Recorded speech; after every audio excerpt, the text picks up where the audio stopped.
You're tuned in to Agriculture Today, and we start our Friday show off with a grain market update from K-State grain economist Daniel O'Brien.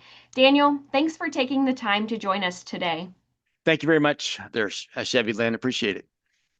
And Daniel, grain exports have been looking good this week. Can you tell me a little bit more about it? Yeah, the main positive news that's come into the market has had to do with pretty strong corn exports this week, back up to about 49 million. Again, that's been a positive for this season. We're coming to the end of the corn marketing year on August 31st, and right now we're sitting at what's bought ahead at about 2.78 billion bushels. USDA projected 2.75. We'll see how this pace finally evens itself out in the next few weeks. But overall, it's been a good marketing year for corn exports. Again, that's come largely because of low prices. So we'll see.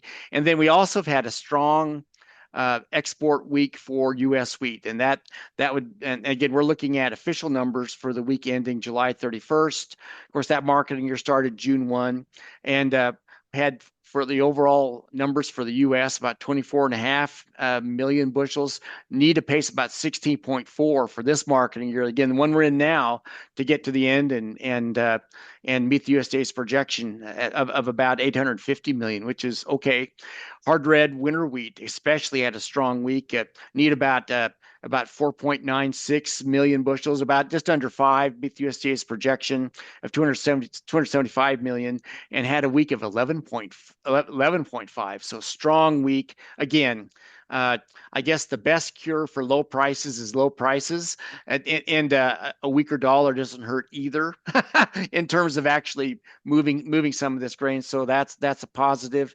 I'd say also for soybeans that had a week of actually strongest week for several of about 25.3 million bushels of shipments and need a pace of about 25.6 to meet the USDA's projections. Of course, here we're concerned about these paces because of the upcoming USDA WASDE report. It'll be on the 12th of August. So if I guess if we're meeting the pace on exports or ahead or behind on other usage, then that could impact where the uh, at least the usage side of the supply demand balance sheet. I should mention on that report for the August report, we'll have the first USDA NASS projection for this market year, but it'll only be primarily based on what farmers tell the USDA they expect out in the fields. And August reports are notorious for being, uh, well, I shouldn't say they're just flat out inaccurate, but they have a wider range of estimates. We're uh, so the expectations that farmers are giving for what they expect their crops to be, what their yields to be, are based on August 1. And when we come to September 1, we'll have again another set of farmer expectations will be that much closer to harvest, a little more maturity, and the USDA themselves will also go out in the fields and do what they call the enumerated surveys. So a lot happening in the coming weeks. There was one pre-report estimate that came out that seen uh, uh, from one of our main commercial trading houses. They do a survey of farmers, supplement that with their own analysis. Had an expectation that was quite high, 188 bushels an acre. The USDA's projection is 181. So again, that 188 figure, I guess I don't know how they weighted acreage in different places, if that's all from right at the heart of the Corn Belt or primarily or whatever. So there's some uncertainty with regard to that. So by the time we get out to the next USDA WASH report next week, I think I believe it's on Thursday. I think it's on the 12th. That there'll be there'll be a lot of I guess anticipation of a large number. And frankly, if we don't come in with a large number, that's probably going to be interpreted positively for the markets. But we'll see. So right now, farmers will be voting with their emails and their iPhones on what they think those numbers will be, and we'll see where the markets how that affects the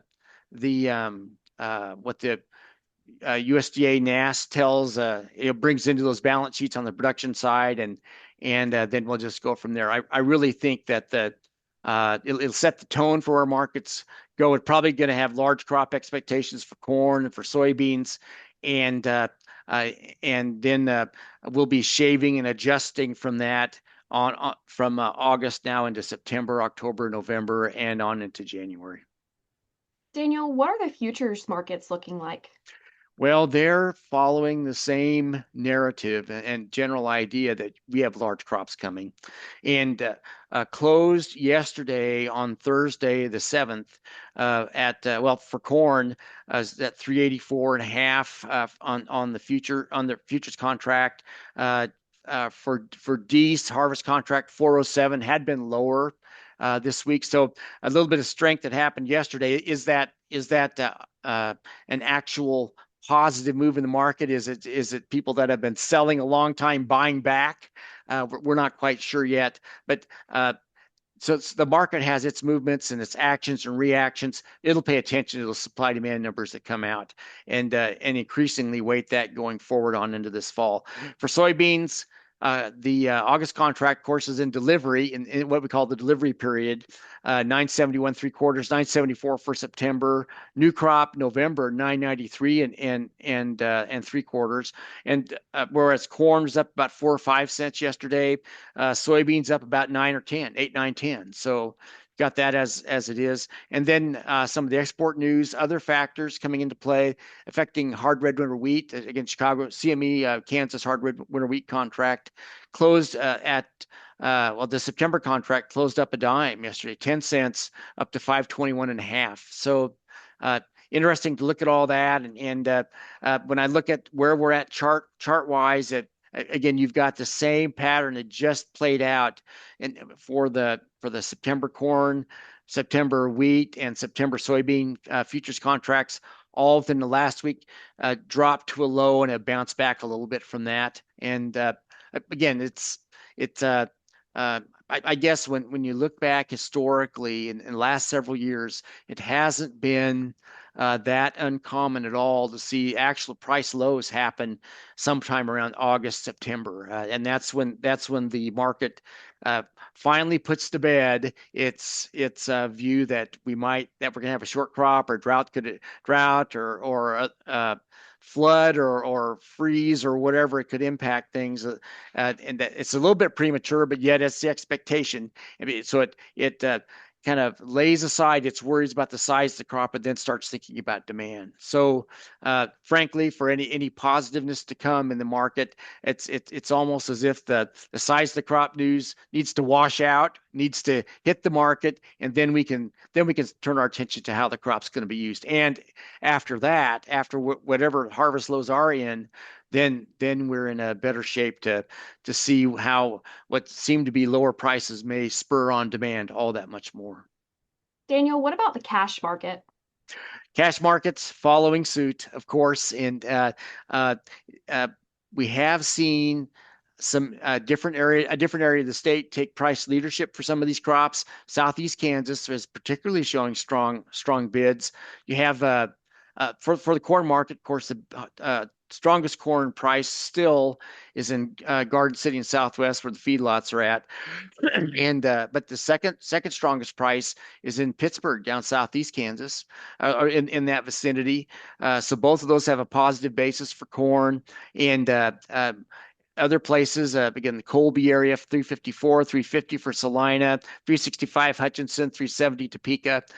Again, really not showing any worry about farmers gaining supplies if they or users, pardon me, gaining supplies. They don't have it now. If they can just wait till harvest comes in, they're anticipating they have plenty to buy.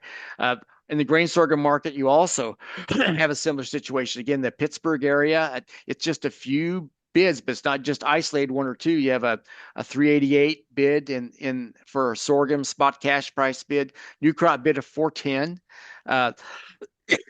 Again, for sorghum, and the new crop corn bid down there was 411. So standing out strongly in the state. And soybeans pretty similar. You have a new crop bid for soybeans at 1004, again in that southeast Kansas area.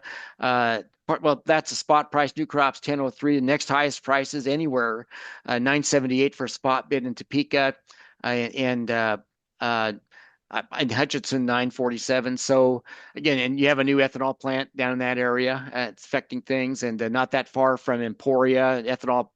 Pardon me, a uh, a soybean crush plant down there too. So local markets, local market outlets, surely having an impact on those things. And for wheat, we're still in the mode of having just gotten through our harvest, adequate supplies as far as the eye can see, at least for a bit, and strongest price recorded in the state for a cash price right now. Again, 526, four over in the Pittsburgh area, and next highest 496 Topeka, and 491 in Salina, and those are 26, 31 under, whereas that 526 is four over. You see bids like that, and you want to go back and look and make sure that something's reported right because they really stand out. And then we're looking at new crop bids for next year too. And of course, this is for wheat that's won't even be planted if it's winter wheat until September, October. But the strongest new crop bids right now, again, 587 in the Pittsburgh area, five over, and that's over next July's bid. Next high, and after that, 523 Salina, 522 Hutchinson, and the like. So just interesting to see one listed bid, 587, strong bid in Northwest Kansas, but again, a lot of others are below that. So overall, a market not terribly excited. Did have a little bit of a run up yesterday. Harvest approaching, pretty subdued in terms of any price excitement. Waiting for something to happen. The WASDE report coming next week that might bring something about, and really any surprise that would happen geopolitically or in if other crop issues around the world could still shake things up. But right now it's a situation where the best way to manage this as a farmer is just have lots and lots and lots of bushels. So if we can't have high prices, we hope we have large quantities at least. Daniel, thanks again for taking the time to join us today. Thank you very much, Chevy Lynn. Appreciate it. Again, that was K-State grain economist Daniel O'Brien with this week's grain market update.